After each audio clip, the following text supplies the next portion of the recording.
हुए भी चढ़ाते हो, गीता भी सुनाते हो, हुए भी चढ़ाते हो, गीता भी सुनाते हो, हुए भी चढ़ाते हो, गीता भी सुनाते हो, हुए भी चढ़ाते हो, गीता भी सुनाते हो। हमको मनाने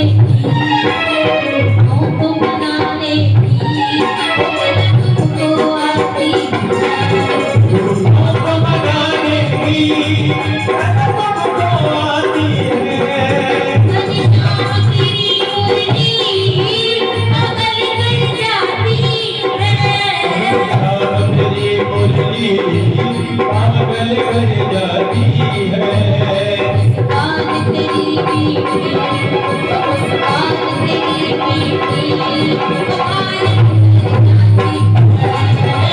पागल तेरी मीठी पागल कर जाती है,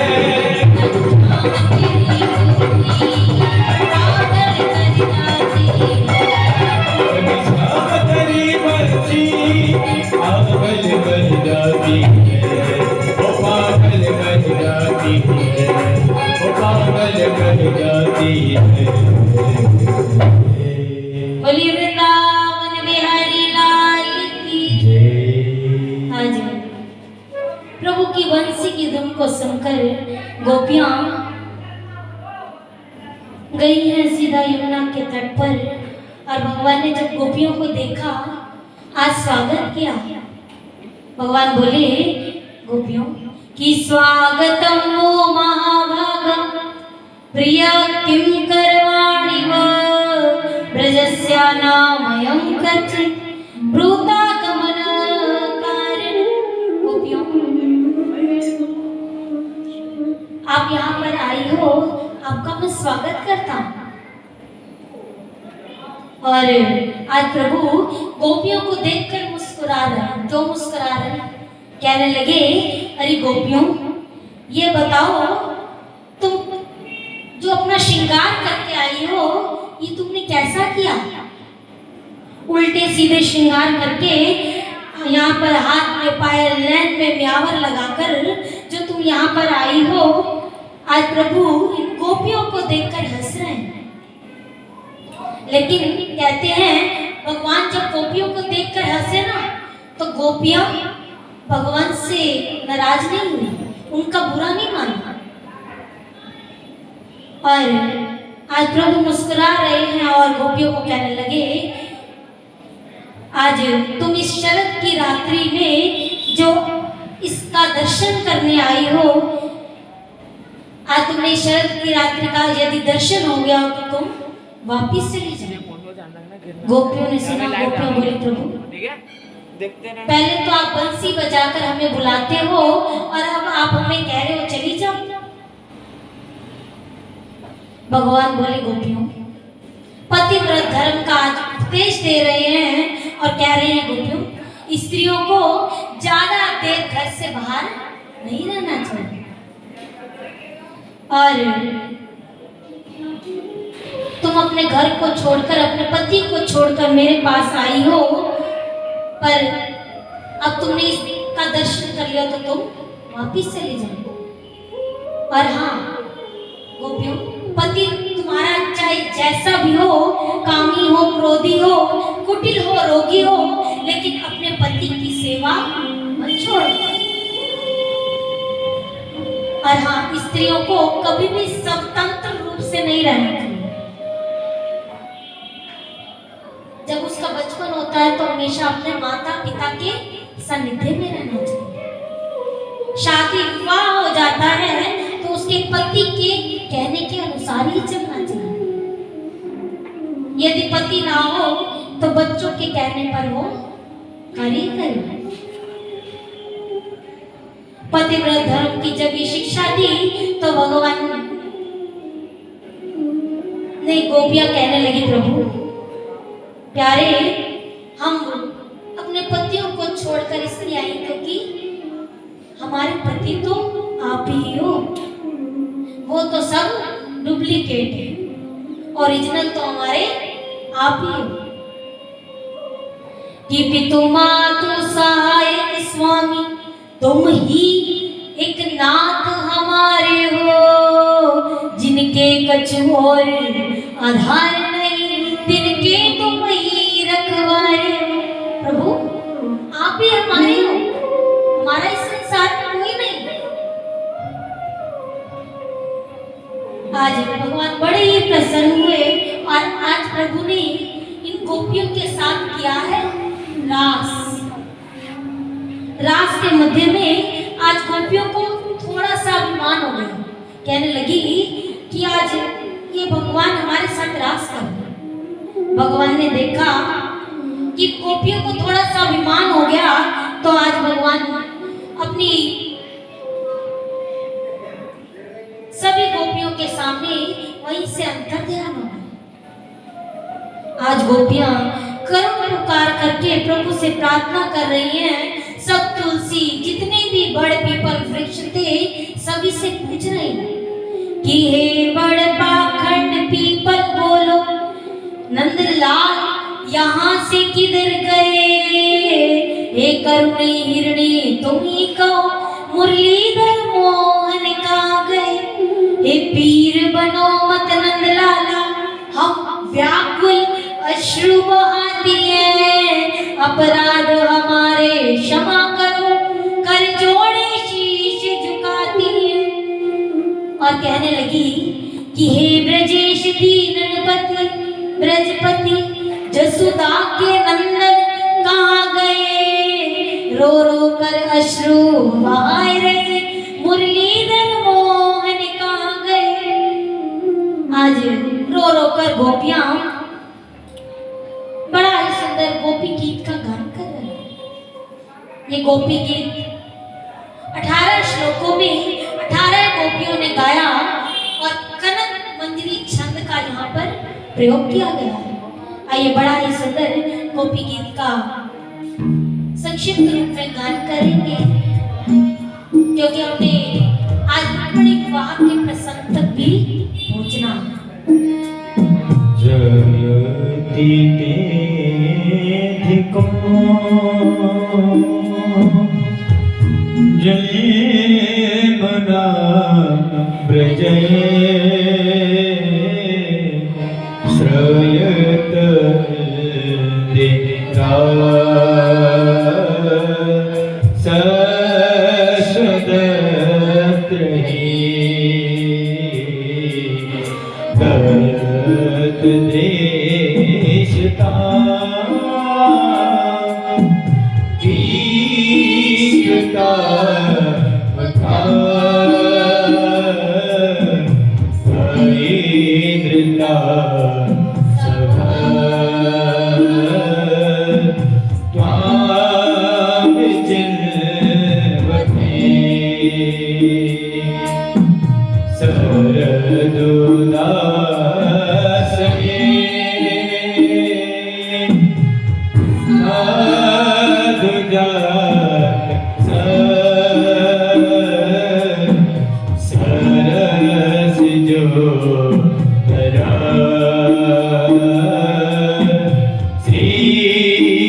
Oh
कथा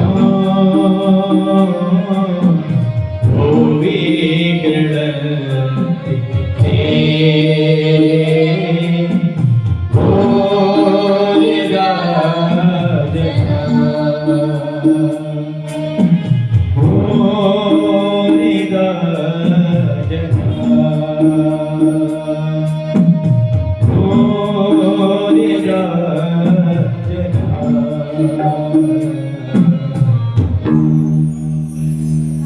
आज जितनी भी गोपियां हैं इस गोपी गीत का गान कर रही हैं और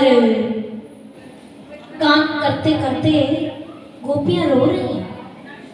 कहने लगे प्रभु आप हमें इस रास की लीला में छोड़कर चले गए, कहाँ चले गए?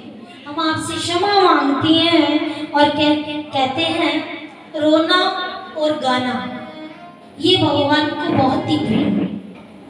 जिसने भी उस ठाकुर को पाया है या तो वो रो कर पाया है या गा कर पाया है। कितने बड़े बड़े संत हुए, मीरा ने नाच कर दिखाया है, तभी भगवान को पाया है। और कबीरदास जी ने बड़ा ही सुंदर कहा कि कबीरा हंसना छोड़ दे, रोने से कर प्रीत, बिना रोए नहीं आएगा प्रेम प्यारा मेरे। चैतन्य महाप्रभु जी ने जब ठाकुर जी को याद करते करते ऐसा लगता था मानो कि उनके आंखों से अश्रुधारा बहती रहती थी। भगवान को रोना और गाना बहुत ही प्रिय है। इधर गोपियां रो भी रही हैं और गा भी रही हैं। गोपियां कहती हैं गोविंद जब से आपका इस ब्रज में जन्म हुआ, जय प्रीते दिकम जन्मना रजा, प्रभु तब से इस ब्रज का महत्व बढ़ गया है और यहाँ तक कि रिद्धि सिद्धि भी आज लक्ष्मी के साथ यहीं पर वास करती है। प्रभु तब कथा तब तप्त जीवन, ये जो आपकी कथा है ना, इनको सुनने से हमारे कान तृप्त हो जाते हैं। प्रभु आप इस ब्रज को छोड़कर हमें इस रास की लीला में छोड़कर कहाँ चले गए? आज भगवान ने जब गोपियों का ये गोपी गीत सुना और प्रभु वहीं पर प्रकट हो गए कि यते सुजात चरणा भुरुवं स्तनेषु भीताशनै प्रीदधिमहि कर्कशेषु तेनाट विमर्शितं व्यततेन किंस्वेत् गुरुपादि वीरव्रक्तिधिर भवदायुषम्। ऐसी पुकार सुनकर प्रभु वहीं आज गोपियों के बीच में प्रकट हो गए। इति कोपे प्रगायत प्रलपन्तस्याश्च चित्रदा रुरुदु स्वरम राज कृष्ण दर्शन लालसा तासामाविर्भोच्छौरि स्मये मानुकाम्बुज पीताम्बरधर सर्वहि साक्षात् मन्मथ आज गोपियों के मध्य में प्रभु प्रकट हो गए। और आज पहले तो प्रभु ने किया था गोपियों के साथ रास, पर अब क्या करने चाह रहे हैं? महारास। बड़ा ही सुंदर आज एक एक गोपी तो आज एक एक कृष्ण, सभी गोपियों के मध्य में प्रभु महारास लीला प्रारंभ कर रहे हैं। आइए हम लोग भी उस महारास की लीला में प्रवेश करते हैं और इसका आनंद लेते हैं। और कहते हैं जितनी भी प्रभु ने लीला की इसमें भगवान शिव जरूर आते हैं। और आज प्रभु की इस महारास लीला में भगवान शिव क्या बनकर आए हैं? गोपी बनकर आए। आई बड़ा ही सुंदर भाव कि एक दिन वो बोले भंडारी बनकर ब्रिज की नारी वृंदावन आ गए हैं, वृंदावन आ गए। एक दिन वो बोले भंडारी बनकर के ब्रजनाथ वृंदावन आ गए, दास में आ गए। पार्वती भी बना के हारी, इसको भी आता है मेरे साथ गाइए। ओ पार्वती भी बना के हारी, ना माने त्रिपुरारी, वृंदावन आ गए हैं, वृंदावन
कोई न जाने इस राज को, इस राज को। मैं हूँ सहेली तेरी, ऐसा बताना ब्रिजराज को, ब्रिजराज को। मैं हूँ सहेली मेरी ऐसा बताना ब्रजराज को, ब्रजराज को। और फिर क्या करना? अरे लगा के बिंदिया, लगा के बिंदिया, पहन के साड़ी, लाल चले पटवारी, सब पहन के साड़ी चल चले पटवारी, आ गए हैं दास में, आ गए हैं। को भोले पटवारी, लेकर बिजली नारी, वृंदावन आ गए, वृंदावन आ गए। कितने को भोले भंडारी, बन करके ब्रजधारी, वृंदावन आ गए हैं, दास में आ गए हैं।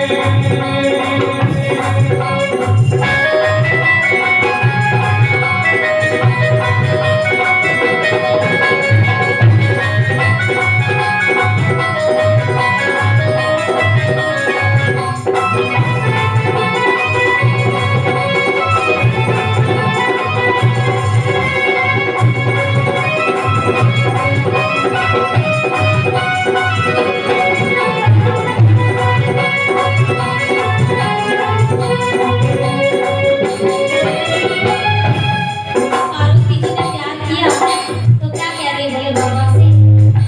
ऐ मेरे भोले बाबा, बलिहार जाओ इस रूप पे, इस रूप पे। ऐ मेरे भोले बाबा, बलिहारी जाऊं ऐसे रूप में, इस रूप में। एक दिन तुम्हारे लिए आएंगे मुरारी, इस रूप में, इस रूप में। एक दिन तुम्हारे आएगी मुरारी इस रूप में, इस रूप में। कब आएंगे? जब दैत्यों और देवताओं के बीच में समुद्र मंथन हो रहा था, तो आज भगवान ने दैत्यों को वो अमृत नहीं पान कराया, देवताओं को पान करवाया। भगवान ने मोहिनी रूप धारण किया था, मोहिनी रूप बनाया मुरारी, मोहिनी रूप बनाया मुरारी। अब है तुम्हारी बारी, वृंदावन आ गए हैं, वृंदावन आ गए।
भगवान शुद्ध और पार्वती, भगवान ने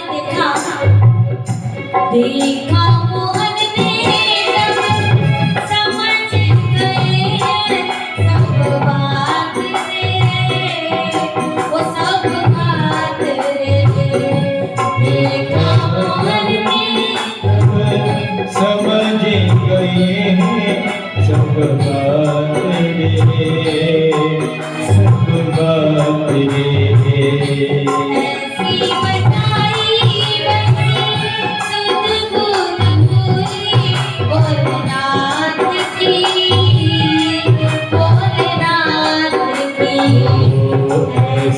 बजाई बंसी सुध बुध खोई भोलेनाथ की भोलेनाथ की।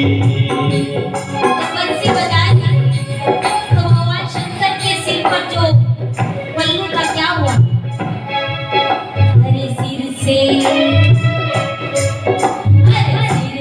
सरक गई जब साड़ी मुस्काए बनवा बोले शर्मा गए बोले शर्मा गए।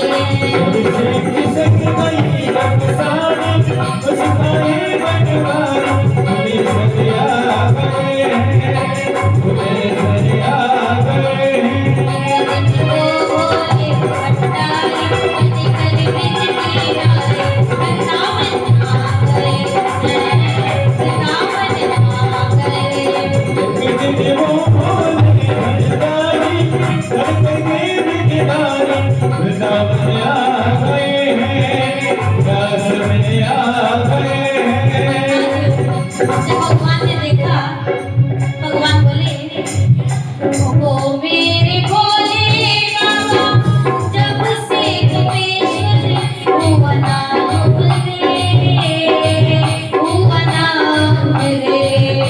ओ मेरे भोले बाबा जब से गोपेश्वर हुआ नाम रे तेरा नाम रे। गोपेश्वर देव महादेव का मंदिर है। कहते हैं जो वृंदावन आते हैं और गोपेश्वर महादेव के जब तक वो दर्शन नहीं करते तो उनकी यात्रा सफल नहीं होती। और भगवान ने यहाँ पर गोपेश्वर महादेव आज नाम लगा, बोले गोपेश्वर महादेव की ओ मेरे भोले स्वामी जब से गोपेश्वर हुआ नाम रे हुआ नाम रे ओ मेरे भोले स्वामी जब से गोपेश्वर हुआ नाम रे तेरा नाम रे। ओ मेरे भोले बाबा वृंदावन बनोए तेरो धाम रे तेरो धाम रे ओ मेरे भोले बाबा वृंदावन हुआ तेरा नाम रे तेरा नाम रे। हरे पूजा करेगी हरे पूजा करेगी सब नार नारी रखियो लाज हम वृंदावन आ गए हैं वृंदावन आ गए एक दिन वो बोले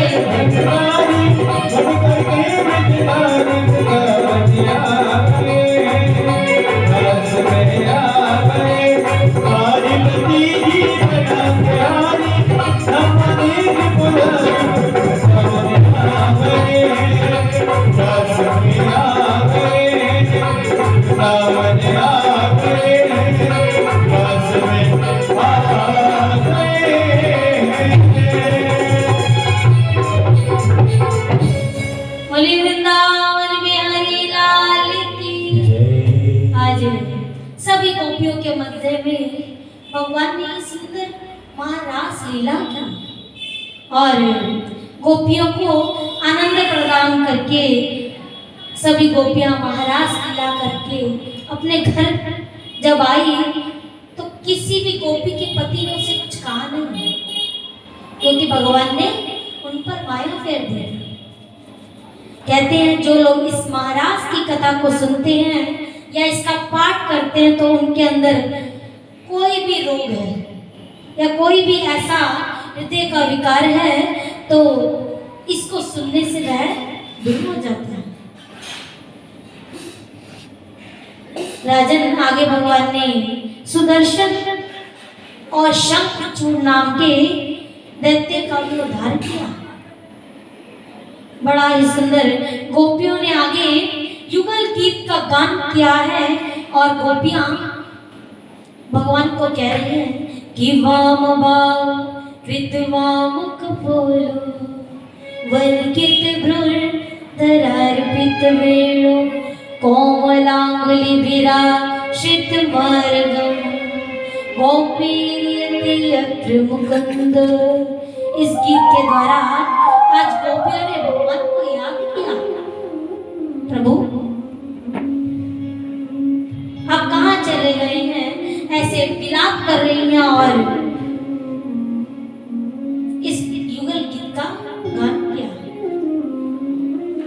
आगे कंस के द्वारा भेजा गया एक अरिष्टासुर नाम का दैत्य आया और भगवान ने इसका भी संहार किया। आज नारद जी महाराज वीणा बजाते हुए कंस के पास गए। कंस से बोले, कंस ये बताओ देवकी के जो बालक हुए थे ना उनका क्या हुआ? कंस बोला, गुरुजी 6 पुत्रों को मैंने देवकी के मारा है और 7वां गर्भ नष्ट हो गया और 8वें में कन्याएं हुई थी जो आकाश में उड़कर चली गई। देवी का स्वरूप बना। नारद जी ने सुना तो आज हंसने लगे और कहने लगे, कंस तुझे पता है कि ये जो वसुदेव और देवकी है ना, इन्होंने तुझसे झूठ बोला था। ये जो रोहिणी के बेटा है ना, वो देवकी के ही पुत्र हैं जिनका नाम है बलराम।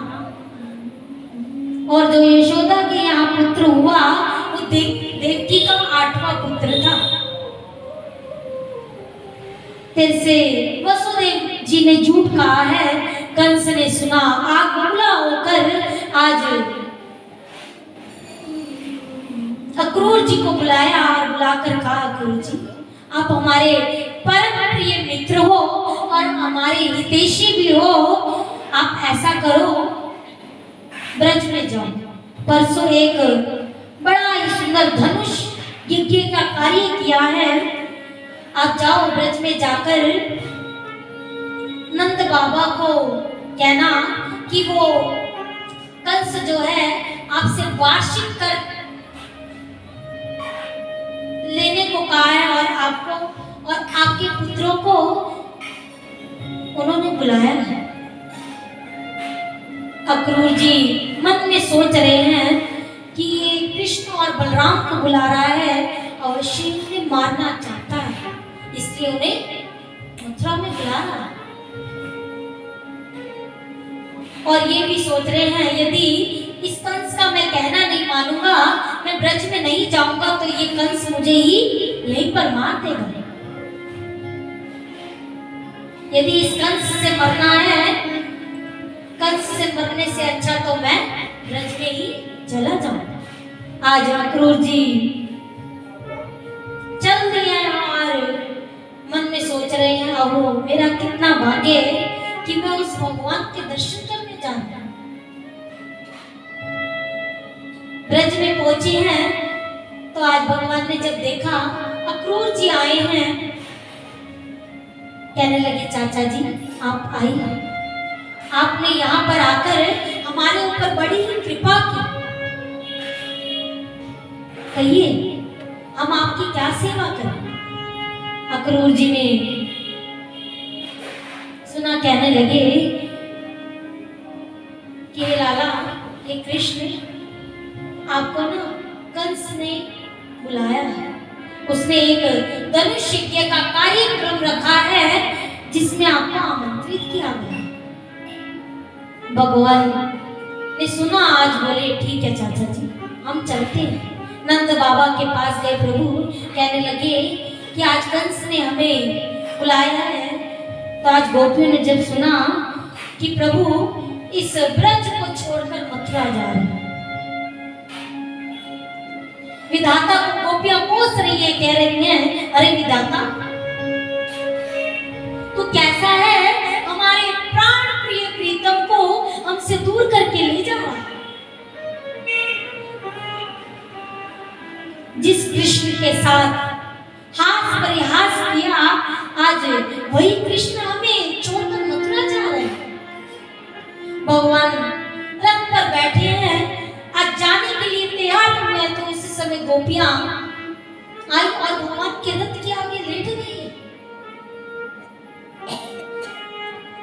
भगवान को आज गोपियां बोल रही हैं, कहने लगी कि जब तुम्हें जाना ही था तो क्यों लिया आने का नाम, जान दे देंगी जो तुमने अब लिया जाने का नाम। और कह रही हैं, भगवान बोले गोपियों तुम रोती क्यों, मैं कल आ जाऊंगा, अगर कल नहीं आ पाया तो मैं परसों निश्चय आ जाऊंगा। आज गोपियां नहीं मानी, कहने लगी नहीं प्यारे आप नहीं आओगे।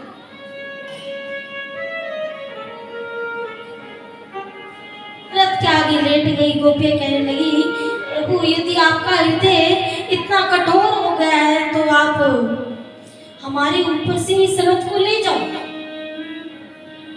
हम आपसे कुछ नहीं कहेंगे।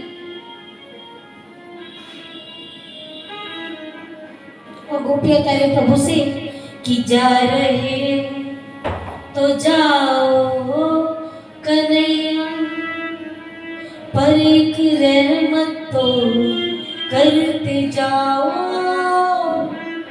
जा रहे तो जाओ कन्हैया, पर एक रहमत तो करते जाओ। ओ दिल तो पहले ही ले चुके हो, साथ प्राणों को भी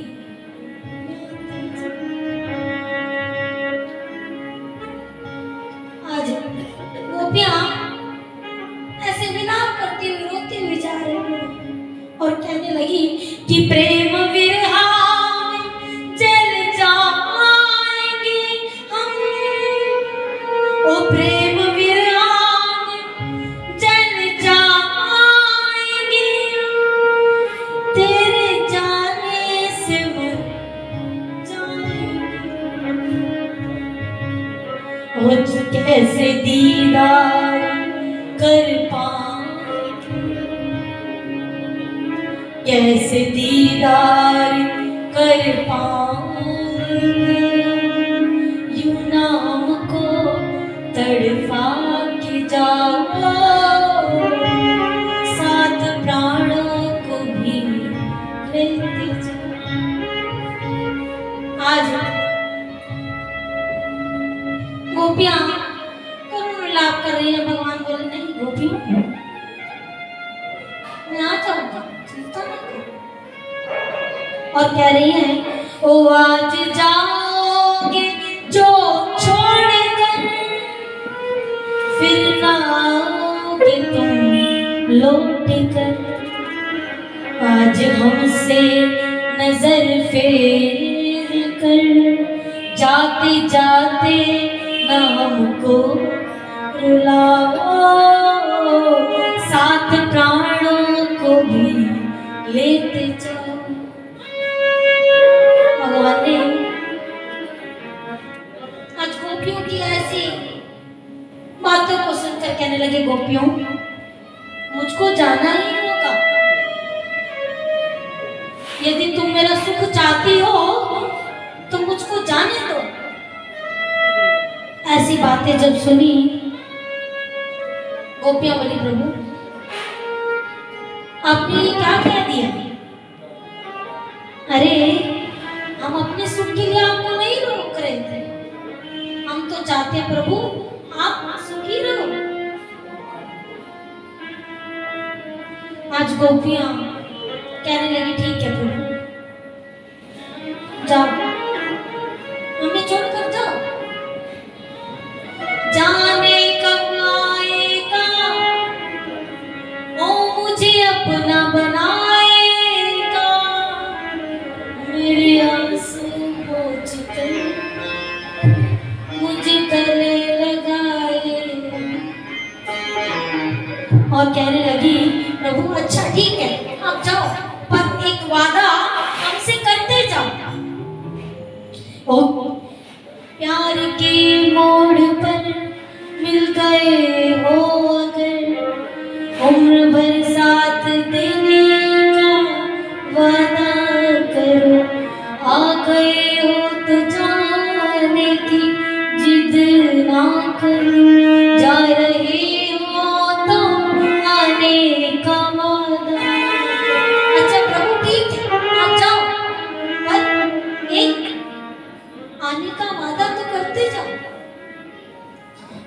आगे लेट गई, अधीर विलाप करते हुए भगवान के रथ को देखते हुए भगवान जा रहे हैं। और अंत में गोपियों ने कहा, ओ इंतजार करेगी तुम्हारा, भूल जाना न प्यार हमारा, जाते जाते दिलों ने हमारे अपनी सूरत बसाते, तो जाओ साथ प्राणों को भी लेते जाओ।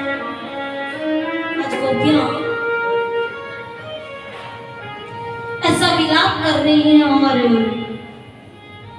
सुखदेव जी महाराज बोले, राजन भगवान का रथ जब तक गोपियों की आंखों से ओझल नहीं हो गया ना, और रोती जा रही है, विलाप करती ही जा रही है, और भगवान के रथ को देखती ही जा रही है। और आज जब तक आंखों से रथ ओझल नहीं हो गया, ध्वजा लहरानी बंद नहीं हो गई, तो गोपियां उस ध्वजा को देखती ही जा रही। धूल उड़नी जब बंद दिखाई दी, आज गोपियां बोली कि ये जो प्रभु है ना, हमारे चित्त को ही चुरा कर लेकर गए। और गोपियां इधर अपने घर की ओर पधारी हैं। भगवान का रथ वायु की गति से तेज चलता जा रहा है। और अक्रूर जी महाराज मथुरा में पहुंचे हैं। शाम का वक्त हुआ तो आज भगवान ने उस यमुना के जल में आचमन लिया। अक्रूर जी भी आज उस यमुना में स्नान करने जाए। तो क्या देखते हैं अक्रूर जी, देखा कि एक तरफ से तो भगवान रथ पर बैठे और दूसरी ओर भगवान उस यमुना के अंदर। अक्रूर जी बाहर आए और भगवान से बोले, प्रभु ये आपकी क्या लीला, मैं इसको समझ नहीं पाई। एक ओर से तो आप इस रथ पर विराजमान और एक ओर से आप इस यमुना जी। भगवान बोले, पता है क्या, कहने लगे, अरे अक्रूर जी, मैं इस ब्रज को छोड़कर कहीं गया नहीं। देवकी का पुत्र आपके साथ मथुरा जा रहा है और यशोदा का पुत्र इस ब्रज में ही है, मैं कहीं गया नहीं। आज इस लीला का रहस्य बताया और आज अक्रूर जी महाराज ने भगवान की दिव्य स्तुति की। कहने लगे कि नमस्ते वासुदेवाय, नमः संकर्षणाय च, प्रद्युम्नाय निरुद्धाय, सात्वतां पतये नमः। नमस्ते वासुदेवाय, सर्वभूत रक्षराय च, ऋषिकेश नमस्तुभ्यं, प्रपन्नं पाहि मां प्रभु। ऐसी प्रार्थना आज अक्रूर जी ने भगवान के पास की। और रात्रि में प्रभु ने मथुरा की सीमा पर ही विश्राम किया। अक्रूर जी को विदा किया। अक्रूर जी ने कहा, प्रभु आप मेरे घर पधारिए। भगवान बोले, नहीं, जब तक मैं उस कंस को मार कर नहीं आऊंगा तब तक मैं तुम्हारे घर नहीं आऊंगा। भगवान ने रात्रि में विश्राम किया और प्रातःकाल जैसे हुई भगवान उस मथुरापुरी में घूम रहे। आज एक भगवान ने धोबी को देखा और धोबी से कपड़े धोने को कहा। तो उसने कहा, अरे तुम यहाँ पर गवार इस मथुरा में आ गए हो। तो भगवान ने देखा कि हमने ये ग्वार क्या। भगवान ने झापड़ मारा। कहते हैं ये वही धोबी था जब भगवान राम ने सीता का परित्याग किया था, तो इसी धोबी ने माता सीता पर आरोप लगाया था। भगवान ने इसका यहीं पर आकर उद्धार किया। आगे बड़ा सुंदर भगवान इस मथुरापुरी में घूम रहे हैं। एक दर्जी पर भी भगवान ने कृपा की, वस्त्र सिलने को कहा, इसने मना नहीं किया। और भगवान ने, कहते हैं आजकल जितने का कपड़ा नहीं आता उतने की सिलाई हो जाती है ना। सिलाई देते हो ना आप लोग, तो इस दर्जी पर भी भगवान ने ये कृपा की, जाओ आज से जितने का कपड़ा नहीं तुम सिलाई लो। एक सुदामा नाम का माली, आज भगवान ने इस पर भी कृपा की। आगे भगवान चले हैं तो भगवान की नजर पड़ी एक टेढ़ी कुब्जा पर। कियत व्रजन राजपथेन माधवा स्त्रिये धृतांग विलेप वाजनम विलोक्य कुब्जां युवती वरारणा प्रप्रचयान्तिम प्रसन्न रसप्रदम। उस कुब्जा पर नजर पड़ी तो वह कुब्जा कौन थी? नित्य प्रति चंदन घिसकर कंस को लगाने के लिए उसके महल में जाया करती थी।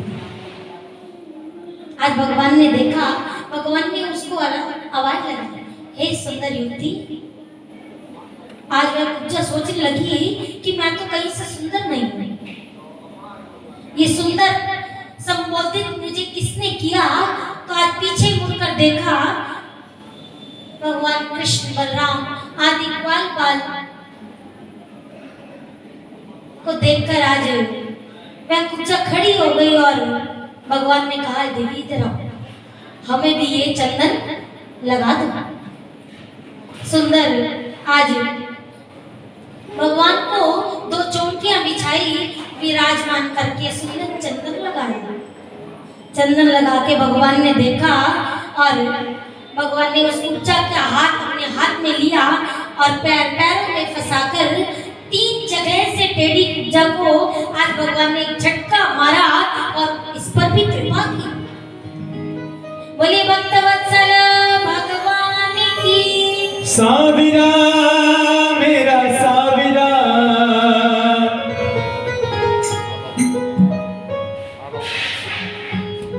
हेलो, हमारे छोटे भैया नीटू जी बटला, सरोज जी बटला, नरेंद्र कुमार नारंग परमस हॉस्पिटल के मालिक पानीपत से बता रहे हैं, उनसे मेरी हाथ जोड़कर प्रार्थना है, महाराज जी का आशीर्वाद प्राप्त करें। दोनों लोग पूजा अपने ग्रुप के साथ जीत से आई हुई है, उनसे भी मेरी प्रार्थना है कि मैं महाराज जी का आशीर्वाद प्राप्त करें। पूजा साविरा मेरा साविरा, साविरा मेरा साविरा, साविरा मेरा साविरा, साविरा मेरा साविरा, साविरा मेरा साविरा, साविरा मेरा साविरा।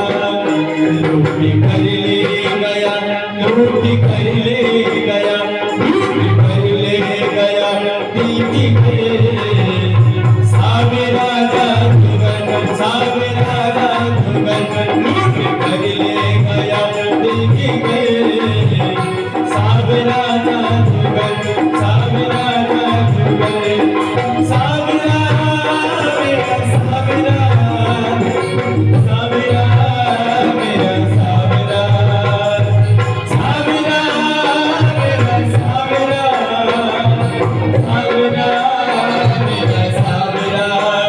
लूटी कर ले गया, लूटी कर ले गया, लूटी कर ले गया, पीती के साविरा जादूगर, लूटी कर ले गया, पीती के साविरा जादूगर, साविरा जादूगर।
में पानी यमुना में पानी एक छवि नटखट की हो गई दीवानी एक छवि नटखट की हो गई उसने मारी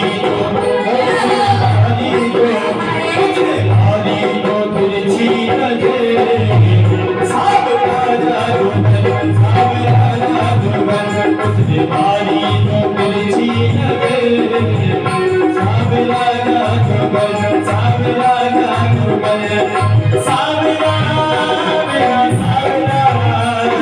सावरा मेरा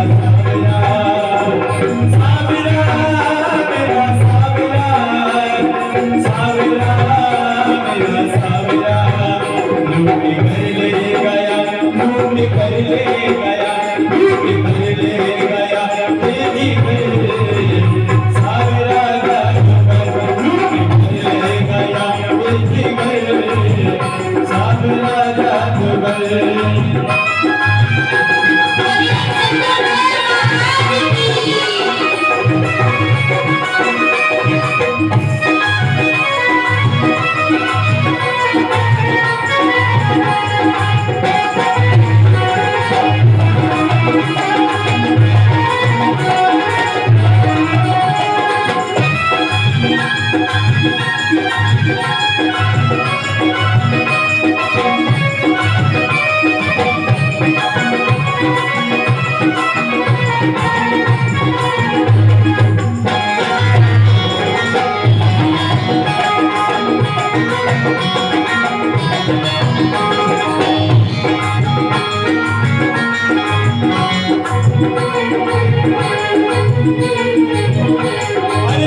सुनी बांसुरी की सुध बुध में खोई सुनी बांसुरी की सुध बुध में खोई सुध बुध में खोई सुध बुध में खोई सुध बुध में खोई सुध बुध में खोई सुनी बांसुरी की सुध बुध में खोई भूल गई लोग लाज में तो तेरी हो गई भूल गई लोग लाज में तो तेरी हो छोड़ के तुमको छोड़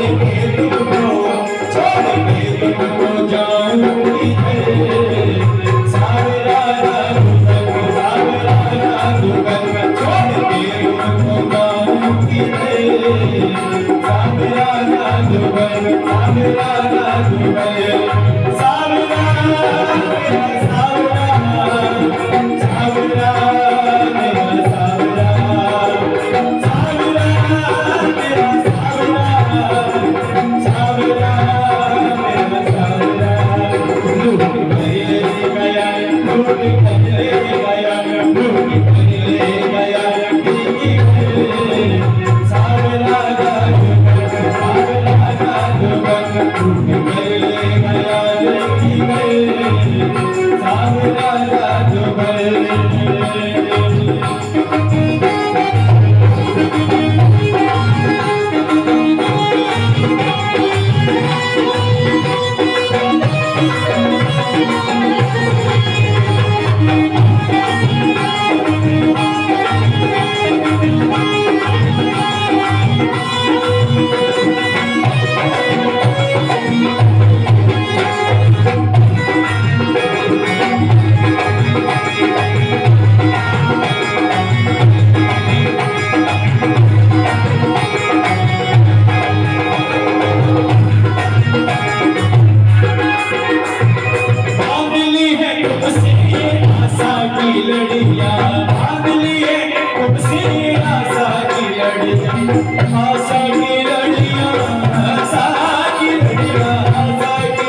बोले बांके बिहारी लाल की जय।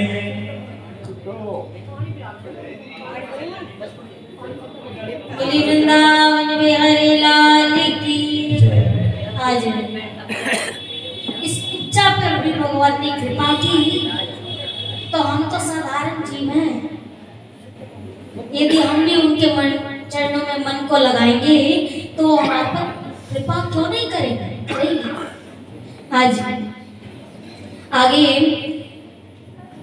भगवान ने जहाँ पर कंस ने उस धनुष यज्ञ का कार्यक्रम रखा था, भगवान ने अंदर प्रवेश किया और उस धनुष को भगवान ने तोड़ दिया, लेकिन किसी को पता नहीं चला। जब कंस के कानों में यह आवाज पहुंची कि वो कृष्ण इस मथुरा में आ चुका है और उसने धनुष को तोड़ दिया है, तो उसने चांड और मुष्टिक आदि पहलवानों को बुलाया और कहा, देखो ये जो कृष्ण है ना, इस मथुरा में आ गया है, तुम इसे मारने का उपाय करो। चांड और आदि जितने भी पहलवान थे बोले, महाराज आप चिंता मत करो, आपने जो नया स्टेडियम बनवाया है हम उसमें एक दंगल का कार्यक्रम रखेंगे। तो आज आपस में युद्ध हो रहा है, युद्ध करने के लिए खेल में भगवान भी उस रंगशाला में जब पहुंचे तो जितने भी चांड और मुष्टिक थे भगवान से युद्ध करना चाह रहे। भगवान ने एक मुक्का मारा और वहीं पर सबका गोविंदाय नमो नमः कर दिया। अंदर गए और भगवान सीधे जहां कंस बैठा था 7 फुट ऊंचा जिस सिंहासन पर कंस बैठा था, भगवान ने जोर से छलांग मारी और उस कंस के सिंहासन पर जा और कहने लगे, देख मामा,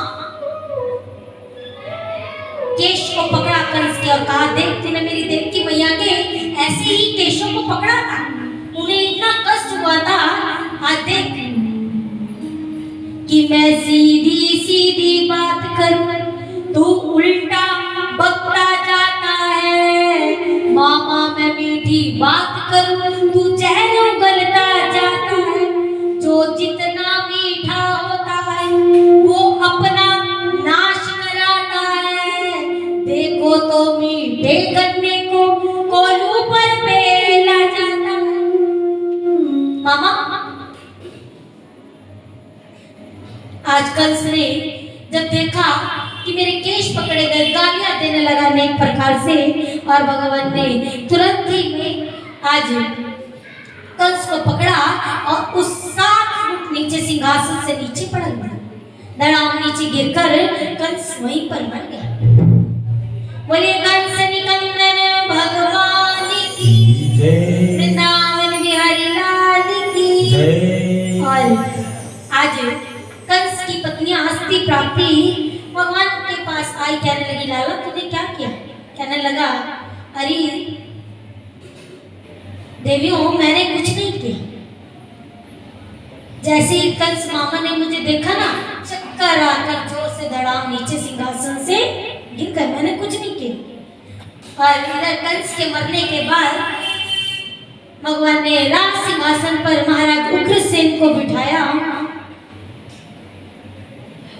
और सभी जितने भी मथुरा वासी थे भगवान का स्वागत कर रहे कि स्वागतम कृष्ण प्रभु, आपने हमारे ऊपर कृपा की, जो इस कंस को मार दिया, इसका उद्धार किया आपने। आगे सुखदेव जी महाराज बोले, राजन नंद बाबा ने जब कंस मर गया तो आज कृष्ण को कहा, चलो अब हम ब्रज में चलते हैं। भगवान बोले, नहीं बाबा, आप जितने भी ग्वाल बाल हैं इनको लेकर आप चले जाओ, मैं और बलदाऊ भैया आपके पीछे पीछे आ रहे हैं। नंद बाबा समझ गए कि ये वसुदेव और देवकी का पुत्र है, हमें यहाँ से नहीं जाएगा। नंद बाबा बोले, चलो बेटा। कहने लगे, नहीं पिताजी आप चलो, और आज भगवान भगवान ने उज्जैन नगरी में गए और वहां पर संदीपनी गुरु से शिक्षा ग्रहण की। कहते भगवान ने 64 कलाएं सीखी थी। 64 दिनों में 64 कलाएं सीखकर गुरु संदीपनी को दक्षिणा के रूप में उनका मरा हुआ पुत्र यमलोक से लाकर दिया। भगवान यमलोक में भी जाने को तैयार है। एक भगवान गर्भ में रक्षा करते हैं और यमलोक में, क्योंकि भगवान कहते हैं मेरे भक्त को कष्ट ना हो।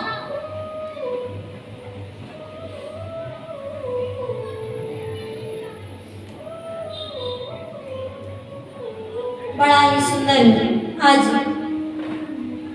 भगवान का मिलन हुआ उद्धव जी से। बड़ा ही सुंदर चरित्र उद्धव जी महाराज और भगवान का आपके समक्ष वर्णन करते हैं। उद्धव जी महाराज आज भगवान यमुना के तट पर बैठे उद्धव जी आए और भगवान का नियम था प्रतिदिन स्नान करने का। स्नान करने जाते तो जो हमारी राधा रानी है वो उस ब्रज से यमुना जी में एक फूल देती छोड़ देती कि ये एक दिन हमारे कृष्ण इस फूल को देखेंगे, इस फूल को देखकर उन्हें हमारी याद आएगी। आज भगवान कृष्ण और उद्धव दोनों यमुना के तट पर गए और उस पुष्प को देखा जो यमुना में बहता हुआ आ रहा। भगवान ने जैसे सूंघा तो भगवान बेहोश हो गए। भगवान को उस ब्रज की याद आने लगी, उस राधा रानी की उन गोपियों की याद आ रही कि जिन्हें मैं कह गया था मैं परसों अवश्य आऊंगा और भगवान को बरसों बीत गई है उस ब्रज में नहीं गई। भगवान को जब उद्धव जी ने रोते हुए देखा, उद्धव जी बोले प्रभु आप रो क्यों रहे हो, क्या बात है? कहने लगे उद्धव कि उद्धव मोहे ब्रज बिसरत ना, ये ब्रज मुझे बिसरता नहीं, क्योंकि मैं अपने ब्रजवासियों को एक क्षण भी अपने हृदय से भुला नहीं पा रहा। और उद्धव मैं उनको कहकर आया था मैं परसों आ जाऊंगा, लेकिन बरसों बीत गई, मैं नहीं जा पाया। उद्धव ज्ञानी थे, भगवान ने इनके ज्ञान को भी चूर करना था, इसलिए भगवान ने ये लीला की और कहा देखो उद्धव मैं ब्रज नहीं जा सकता, पर तुम मेरा एक कार्य करो, तुम ही ब्रज में चले जाओ।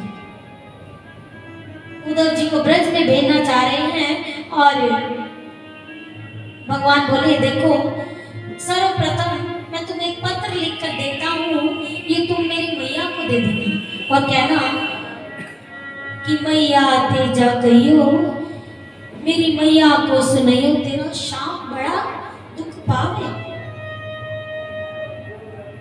कोई ना खवावे मोहे माखन मिश्री, ना कोई रोटी ना कोई मुझे स्नान करा, कनुआ कहकर भी मुझे कोई नहीं पुकारता। ऐसा पत्र पहला आज भगवान ने अपनी माँ के लिए लिखा और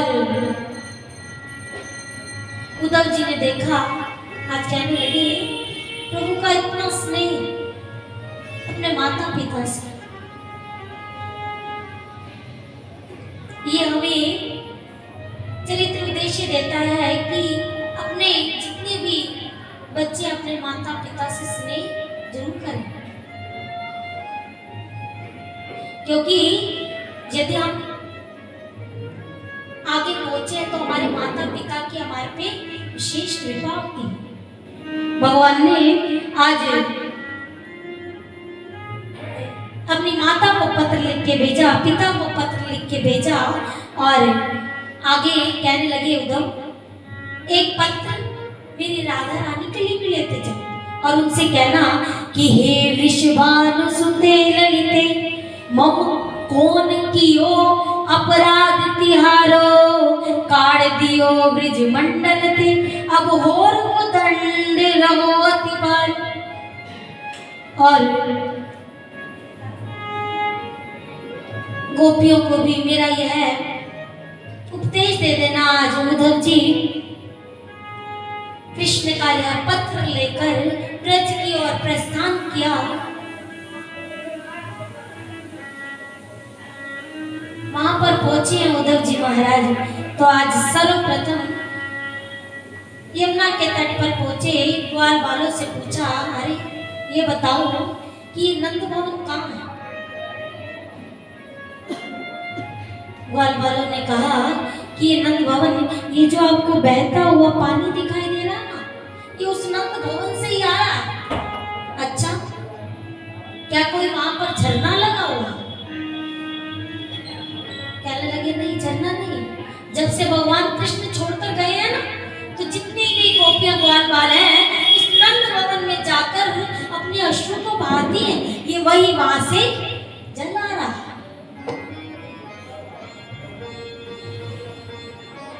आज पत्र लेकर उद्धव जी महाराज नंद भवन में गए, माता को दिया। माता कहने लगी, अरे अरे अरे बेटा आ गया। कहने लगे मैं बेटा नहीं हूँ आपका, मैं कृष्ण का मित्र हूँ उद्धव, और कृष्ण ने आपके लिए एक पत्र भेजा है। आज पागल सी हो गई है, रोने लगी, अधीर विलाप करने लगी कि मेरा पुत्र ना जाने कब आएगा।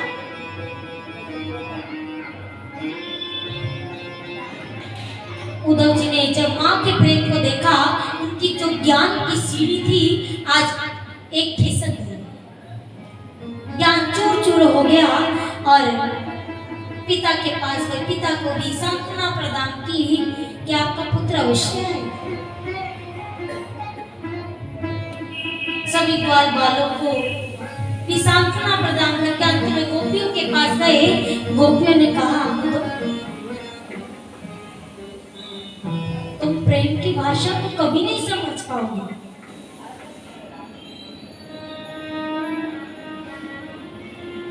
ये तो प्रेम की बात उदो, ओ बंदगी तेरे बस की। भगवान को क्या प्रिय है? प्रेम। प्रेम से ही भगवान को पा लिया। गोपी ने भगवान से प्रेम ही तो किया था और तो कुछ मांगा ही नहीं था। प्रभु केवल आप मुझे अपना प्रेम ही प्रदान करो।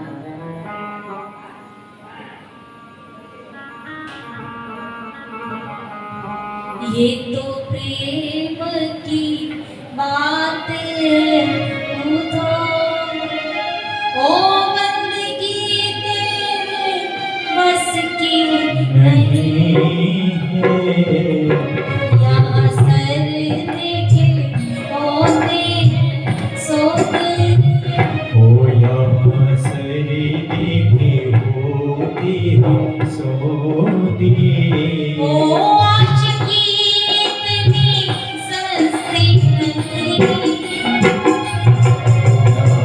देखे होती है सोते।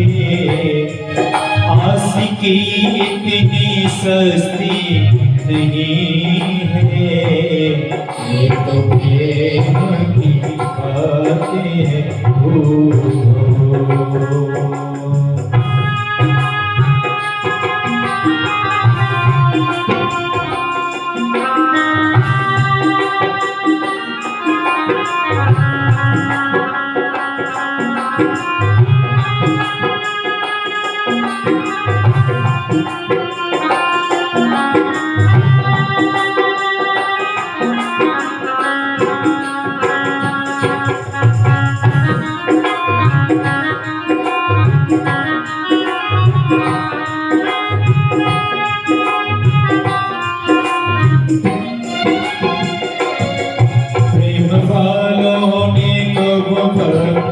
पूछा उनकी पूजा में सुन ले रे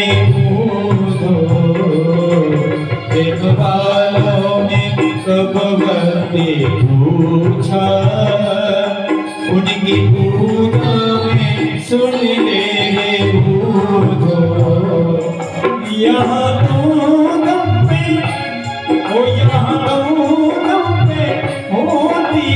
पूजा, यहाँ होती है पूजा।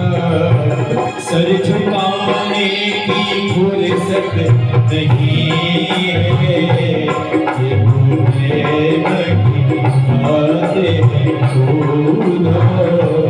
बंदगी तेरे बस की नहीं है, ये प्रेम की बातें खुदा।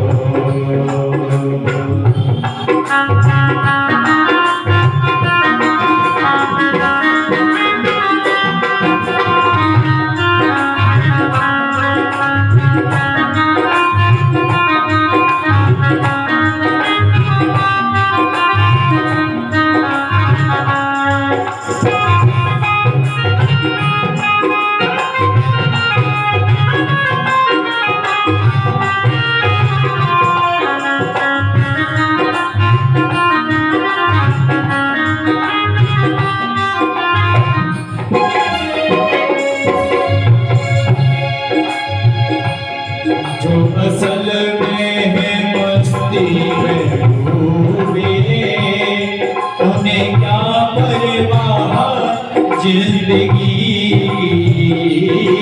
जो असल में मस्ती में डूबे, उन्हें क्या परवाह जिंदगी की।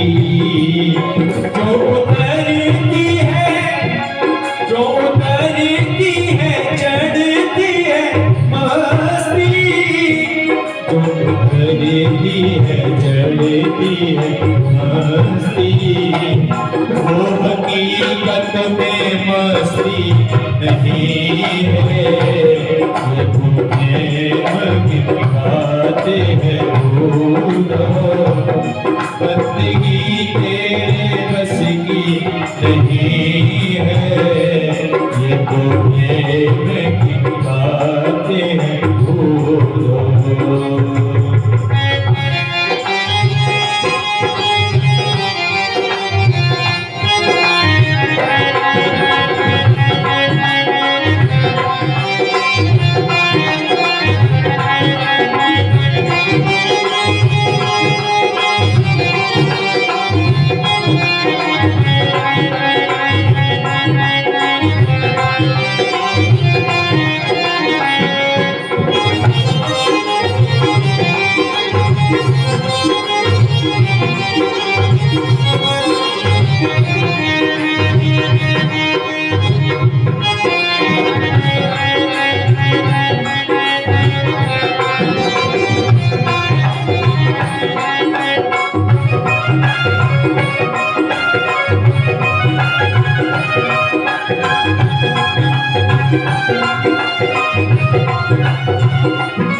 जिनकी नजरों में है शौक प्यारे, वो तो रहते हैं जग से निराले। वो की नजरों में है शौक प्यारे, वो तो रहते हैं जग से निराले। जिनकी नजरों में, जिनकी नजरों में मोहन समाए, जिनकी नजरों में मोहन समाए। वो नजर फिर तरसती नहीं है, ये तो प्रेम की बातें हैं खुदा। बंदगी तेरे बस की नहीं है, ये तो प्रेम की बातें हैं खुदा।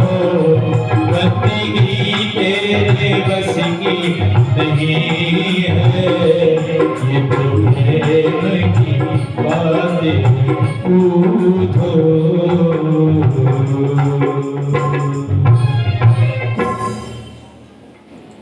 आज उद्धव जी को गोपियां ऐसा समझा रही हैं और गोपियों की बातों को सुनकर आज उद्धव जी ने गोपियों को प्रणाम किया और कहने लगे कि आसाम हो चरण रेणु जुषामहंसा वृंदावने किमपि गुल्मततोष्टिना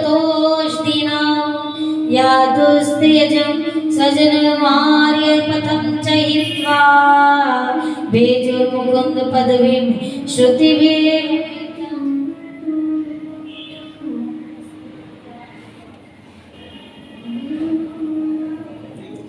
हे गोविंद, यदि मन मन में प्रार्थना कर रहे हैं, यदि मुझे इस धरा पर संसार में जन्म दोगे ना, तो मुझे इस ब्रज की धूल बना देना। ब्रज की धूल में या नहीं बना पाओ तो कोई भी लता पता कुछ भी बना देना, ताकि मैं ब्रजवासियों के काम तो आ सकूं। गोपियों के चरणों में प्रणाम करके उद्धव जी धन्य हो गए। कहने लगे, जिनके मुख से केवल कृष्ण की ही चर्चा।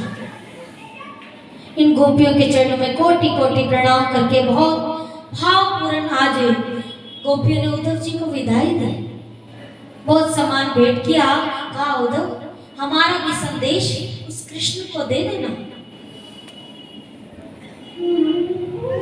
आज उद्धव जी मथुरा पहुंचे हैं और जाते ही भगवान को पहला वचन क्या कहा कि प्रभु आप ना बहुत निष्ठुर हो। कौन हो? निष्ठुर। और ये निष्ठुर शब्द जैसे ही भगवान ने उद्धव के मुख से सुना, आज प्रभु समझ गए कि ये ज्ञानी नहीं रहा, इसका ज्ञान वृंदावन में जाकर सारा चूर हो गया। अब ये मेरा भक्त बन गया। और कहने लगे, प्रभु आप उन ब्रजवासियों को कैसे भूल गए? ब्रजवासी तो दिन रात आपको ही याद करते हैं। तो भगवान कहते हैं, हे उद्धव, मैं उन ब्रजवासियों को भूला नहीं कि ब्रजवासी वल्लभ सदा मेरे जीवन प्राण, इन्होंने कबो विसारक मोनतवा बाकिया। मैं इनको भूला नहीं। और ये ब्रजवासी मेरे प्राण धन है। और हमारा धन कौन सा है? राधा। कौन सा धन है हमारा? राधा। राधा के धन श्याम। हमारो धन राधा, श्री राधा, श्री राधा।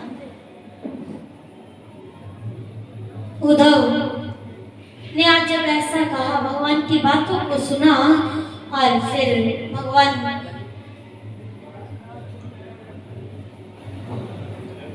उद्धव की बात सुनकर कुब्जा के पास गए। कुब्जा को भी आज पति सुख प्राप्त हुआ। कुब्जा के घर गए, उसके बाद अक्रूर जी के घर गए और उनका भी आतिथ्य प्रभु ने स्वीकार किया। अक्रूर जी को भेजकर आज प्रभु हस्तिनापुर पांडवों की खबर आज भगवान ने मंगाई है। हे राजन, आगे कंस की दो पत्नियां कि अस्ति प्राप्ति च कंसस्य महिषो भर्तर्षभ वृते भर्तरी दुःखार्ति ये तो स्म पितुर्गृहान्। कंस की दो पत्नियां थी जिसका नाम था अस्ति और प्राप्ति। जब कंस मर गया, कंस के मरने के बाद अस्ति और प्राप्ति अपने पिता के पास आई, जरासंध के पास आई। जरासंध को अपने पति की मरने की सूचना थी। जरासंध ने क्या किया? 23 अक्षौणी सेना लेकर उस मथुरा को चारों ओर से घेर लिया। इधर दो आकाश से रथ आए, अस्त्र शस्त्रों के साथ बैठकर। एक रथ पर तो बलराम जी और दूसरे रथ पर भगवान कृष्ण बैठकर युद्ध के लिए निकल पड़े। युद्ध करने के लिए भगवान ने अपने शंख को बजाया और जरासंध का आज मान भंग किया। 17 बार जरासंध ने आकर इस मथुरा पर सेना को लेकर चढ़ाई की। 17 बार आज प्रभु ने हराया और 18वीं बार इसने जब तैयारी की तो इधर दक्षिण का एक राजा था जिसका नाम था काल्यवन। काल्यवन का भी भगवान से वैर था। और नारद जी के द्वारा जब ये बात पता चली तो पूर्व जन्म में कृष्ण के द्वारा ही इसका वध हुआ था। भगवान के चरणों में इसका इतना द्वेष था कि ये अपनी मलेच्छ सेना को लेकर जरासंध के साथ मिलकर इसने भी आक्रमण किया। भगवान ने देखा इधर से जरासंध 18वीं बार लड़ने के लिए आ रहा है और उधर से काल्यवन अपनी सेना को लेकर आ रहा, 3 करोड़ की मलेच्छ सेना। देखो भगवान ने कितने सारे राक्षसों का संहार किया। भगवान ने बलराम जी को आदेश दिया और आज बड़ा ही सुंदर एक दुर्गम का निर्माण किया। 12 योजन पानी के नीचे ये दुर्गम बनाया और इस दुर्गम का नाम पड़ गया द्वारिकापुरी। बोलिए द्वारिका धाम की। आज भगवान ने उस समुद्र में ये द्वारिकापुरी का निर्माण किया। इधर प्रभु युद्ध करने के लिए तैयार हुए और काल्यवन सामने से आ रहा है। भगवान ने देखा तो देखकर पहचान गए। दौड़ते दौड़ते आज उसने इतना कृष्ण का पीछा किया तो भगवान एक गुफा के अंदर गए। जिस गुफा में प्रवेश किया वहां पर एक भगवान का भक्त रहता था जिसका नाम था मुचकुंद। काल्यवन भगवान के पीछे पीछे आया, उस गुफा के अंदर दौड़ा। भगवान ने क्या किया, तो भगवान का पीताम्बर था ना, उस मुचकुंद के ऊपर, मुचकुंद जो था वो लेटे हुए सो रहे थे, भगवान ने उसके ऊपर उड़ा दिया और काल्यवन ने समझा कि ये भगवान ही है। काल्यवन ने लात मारी और मुचकुंद ने जैसे ही देखा, काल्यवन को कहते हैं ये मुचकुंद को देवताओं के द्वारा वरदान मिला था कि ये जिसको भी देखेगा वो जो भी इसकी नींद को भंग करेगा और इसे देखकर वो भस्म हो जाएगा। आज आंखों से आंखें जब काल्यवन की मिली तो आज ये जलकर भस्म हो गया। भगवान ने इस काल्यवन का भी मुचकुंद के द्वारा उद्धार करवाया और मुचकुंद ने जब भगवान को देखा ना, भगवान को प्रार्थना करने लगा, भगवान की सुंदर स्तुति की कि विमोहितोऽयं जनईश मायया तदीयया कामना भजन्ते नर्तदृक् सुखाय दुःखाय प्रभवेश सज्जते गृहीश जोषी पुरुषश्च वञ्चितः। भगवान के चरणों में स्तुति की, कहने लगा प्रभु मुझे आपकी भक्ति चाहिए। आज प्रभु ने वरदान दिया और लौटकर मथुरा में आए। इधर काल्यवन की जो सेना थी, ठाकुर जी ने इनका भी मान भंग किया। जरासंध ने फिर आक्रमण किया और आक्रमण कर इसने एक अग्नि जलाई। भगवान ने उस अग्नि को पार करके द्वारिका में भगवान चले गए। बोलिए द्वारिकाधीश भगवान की जय। और आज राजा परीक्षित ने पूछा, गुरुवर मैंने सुना था कि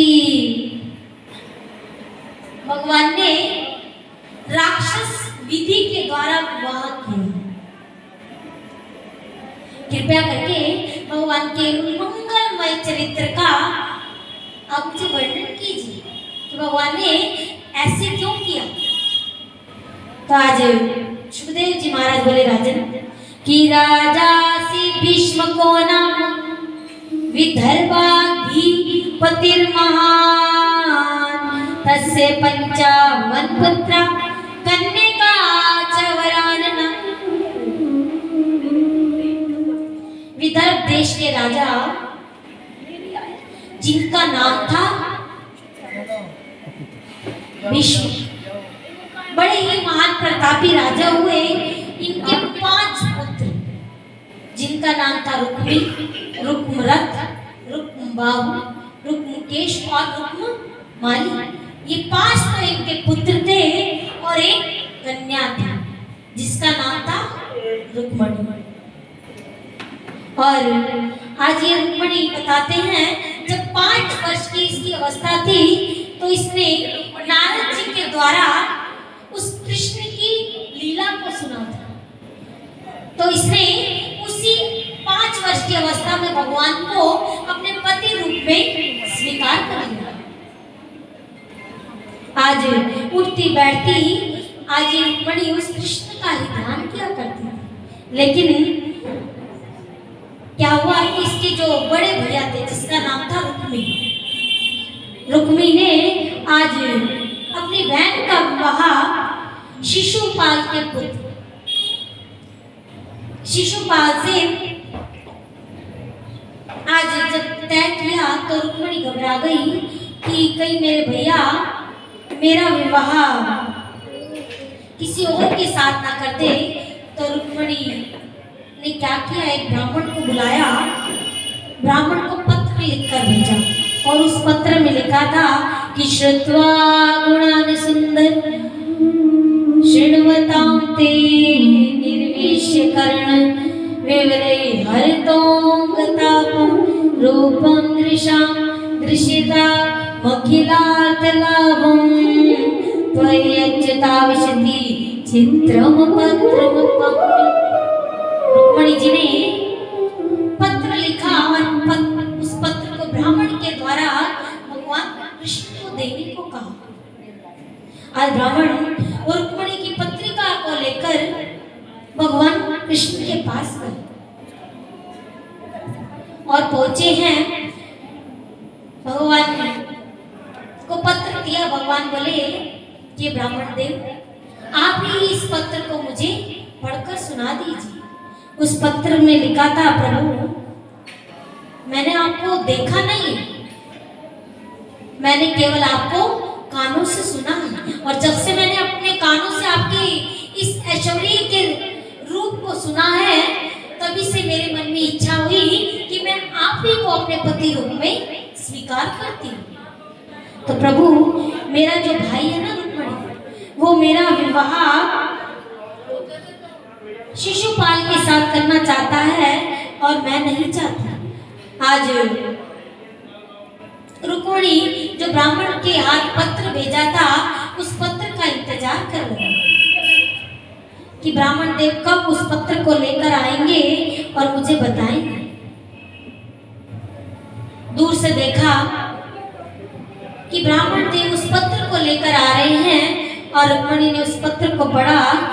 पत्र में लिखा था कि हे रुक्मणी तुम चिंता मत करो, मैं जरूर आऊंगा। आज माँ रुक्मणी कात्यायनी मंदिर में गई और माँ कात्यायनी की पूजा कर रही। ये कात्यायनी महामोय महायोग निधीश्वरी नंद गोप सुतम देवी पति में कुरुते नमः। ये बड़ा ही सुंदर कैसे माँ रुक्मणी मंदिर में पूजन करती है और कहती है कि ऐसे वर को क्या वर जो जन्मे और मर जाए, वर ये गिरधर लाल सो मेरो चूड़ियों मरे जा। लाली मेरे लाल की जित देखूं तितला, लाली जो देखन मैं चली मैं भी हो गई लाल। आइए माँ रुक्मणी के साथ आइए हम लोग कात्यायनी देवी का पूजन करें, मिलकर गाएंगे। माँ रुक्मणी क्या कह रही है, आओ मेरी सखियों मुझे मेहंदी लगा दो, मेहंदी लगा दो मुझे ऐसी सजा दो और मुझे श्याम सुंदर की दुल्हन बना दो, मुझे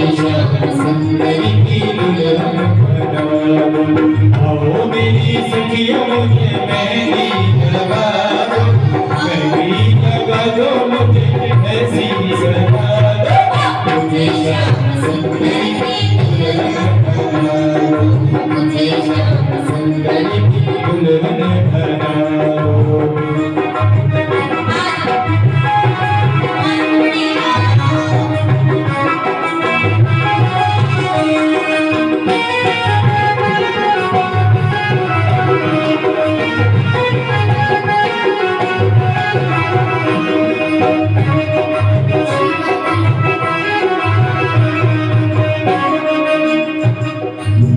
आज माँ रुक्मणी ये माँ कात्यायनी से प्रार्थना कर रही है और सब सखियों को बुला रही है।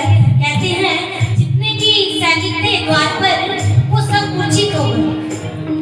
भगवान आज अपने रथ पर बैठकर माँ रुक्मणी के पास आए और रुक्मणी को पकड़कर प्रभु लेकर जा रहे हैं। लेकर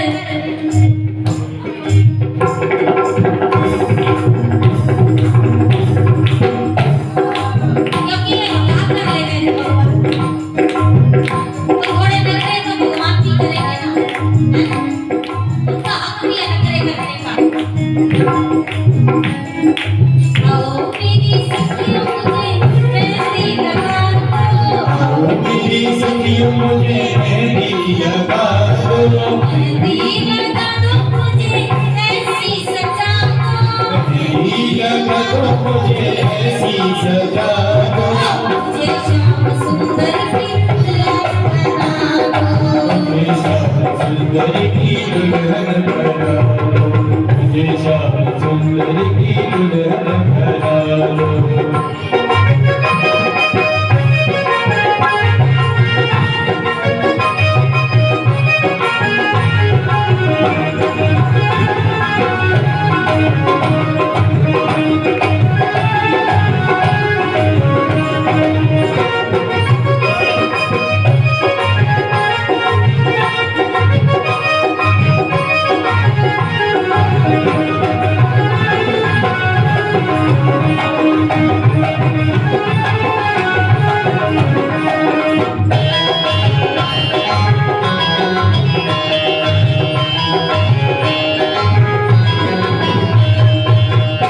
सत्संग में मेरी बात चलाई,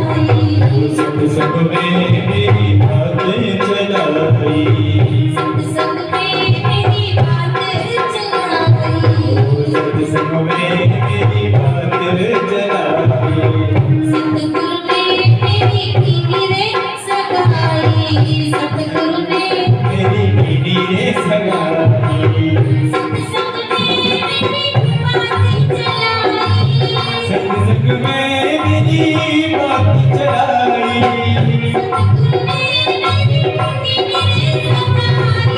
सतगुरु ने मेरी पीढ़ी सगाई, बोला के अंदर को गला दो, बोला के अंदर को गला दो, मुझे श्याम सुंदर की दुल्हन बना दो, मुझे श्याम सुंदर की दुल्हन बना दो।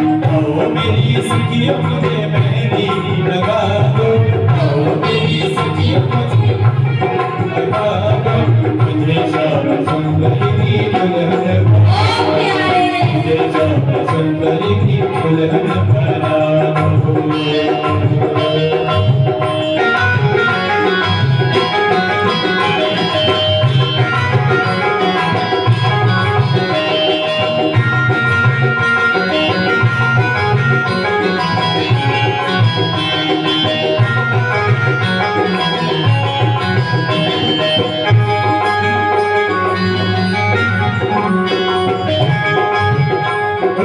बिहारी लाल की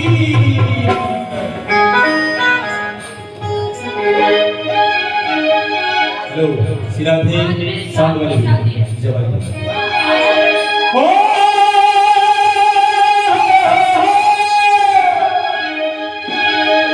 अरे ऐसा लगता है सारे संसार की शादी है, आज मेरी शाम की शादी है, आज मेरी शाम की शादी है, आज मेरी शाम की शादी है, हो शाम की शादी है, मेरे घनी शाम की शादी है, हो शाम की शादी है, मेरे घनी शाम की शादी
तो मोरे चाली घड़ी ये कैसी आई खुशी तो मोरे चाली सुमन अंबर से बरसे सुमन अंबर से बरसे बता सभी है बरसे बता सभी है बरसे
सजे हैं कृष्ण मुरारी सजगे हैं ये वनमाली सजे हैं कृष्ण मुरारी सजगे हैं